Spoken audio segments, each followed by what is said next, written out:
Hey guys, in today's video, we'll discuss times when Jon Taffer went way too far. Stick around until the end of the video to find out. Let's head into it. Getting an entire staff fired. One of the things you should be aware of is that Taffer will not accept personnel who are skimming, whether it is out of the register or by overpouring or by supplying free beverages. That's a mindset he's had from his early days working in nightclubs, and it hasn't changed. In an interview with Vice, he described how he was immediately called aside and informed that the whole crew had decided to accept $100 each night they worked at Barney's Beanery, just a few months after dropping out of college at the age of 24, because failing to do so would cause the books to be thrown out of whack. They demanded that he was compelled. Tackling the situation rather than jumping on board, Taffer resolved to set the tone for the remainder of his professional life. He informed the company's owner, which resulted in the dismissal of the rest of the crew and his elevation to the position of lead bartender. By the way, what do you think about this unbelievable Jon Taffer moment? Let us know in the comments section down below. Annoying people. After more than 100 episodes of Bar Rescue had aired by the time the Huffington Post published their 2016 interview with Taffer, it was fair to say that the interview sparked a surprising amount of indignation among the public in general. After the interview, bartenders and experts from all around the country flocked to social media to call him out on some of his claims. Munchies covered the reactive side of the discussion. His claims that tequila, mezcal, and mousseline are all connected and have hallucinogenic characteristics garnered the greatest attention, and as did his assumption that they are all related and have hallucinogenic properties. Furthermore, staff of De Malgry Melzer were eager to point out that this is precisely the urban legend they've been striving to dispel in order to assist people in moving on from their ill-conceived beliefs.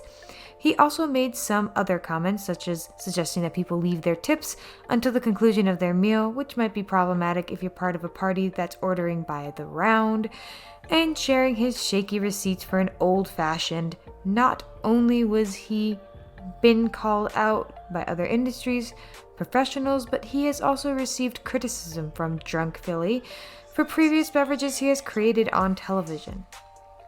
The cringe shows. Viewers of the show are well aware that there are a variety of things that get him enraged, and this includes business owners and staff that create an uncomfortable environment for female customers. But he's also been behind some weird marketing, which he revealed in New York Times in an exclusive interview via Philadelphia. Thank You for the Memories was a 10-week-long contest in 1982 that saw girls compete for a chance to win a breast augmentation.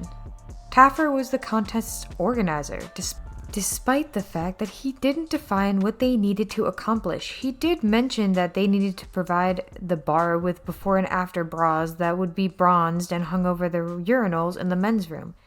Yikes. He went on to excuse it by stating that it was a different historical period, and he also stated that it was totally a different historical periodical era from the one we live now.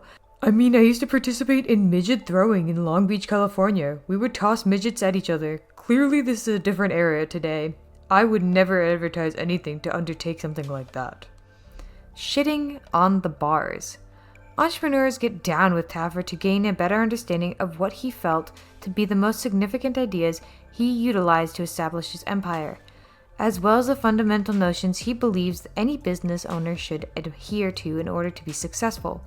When it comes to answering the questions we've all been asked about, one of the most important things he had to say was how he feels when the bar he attempts to assist finally fails. According to him, a big part is not to take things personally. It's all about the money, and projects and transactions are not the same as children or family. Business come and go at a rapid pace. Business should be treated as courtesy and detachment. Taffer spoke with Brobile in 2014 about his success rate with bar rescues when he established to be about 80% at the time. He claims that number let him feel entirely at ease while discussing the over 80% of his cases, and he knew precisely what went wrong with each and every one of them. Taffer also stated that he has no problem with owners who opt to sell their homes soon after receiving an update. At the end of the day, he doesn't consider them failures since, at the end of the day, I got to leave them in a better place. Endless screaming. Taffer claims he does what he does more for the benefit of the employees than for the benefit of the owners, and according to a Q&A on his own website, it is the reactions of the audience after a major revelation that motivates him to continue doing what he does. He expresses gratitude for the opportunity to make a difference in people's lives, and he acknowledges that he may have to yell in times in order to do so. In his words, "Yelling is something I don't enjoy doing, but when I do yell, it's on purpose. When I get enraged, I do so for a specific reason. My ultimate goal is to find a solution for a problem, and I never lose sight of that." And if you're wondering whether or not he's ever had a problem with his voice because of all the yelling, the answer is yes. In this case, the bar in issue was Bourbon Street Spirits on Bourbon, and he claims it wasn't a particularly rage-filled outburst, but rather the noise level was so high that he injured himself screaming. The dangers of the work. What do you think about Jon Taffer? Do you agree he went way too far on these occasions? Let us know in the comment section. This brings us to the end of today's video. I hope you had fun watching it. Give us a like if you did and subscribe to our channel to stay updated. Also, activate the bell so you definitely won't miss any of the future videos. And watch the 2 videos that are at the end of the screen because I'm sure you'll love them. Enjoy your day, and I hope to see you in the next video.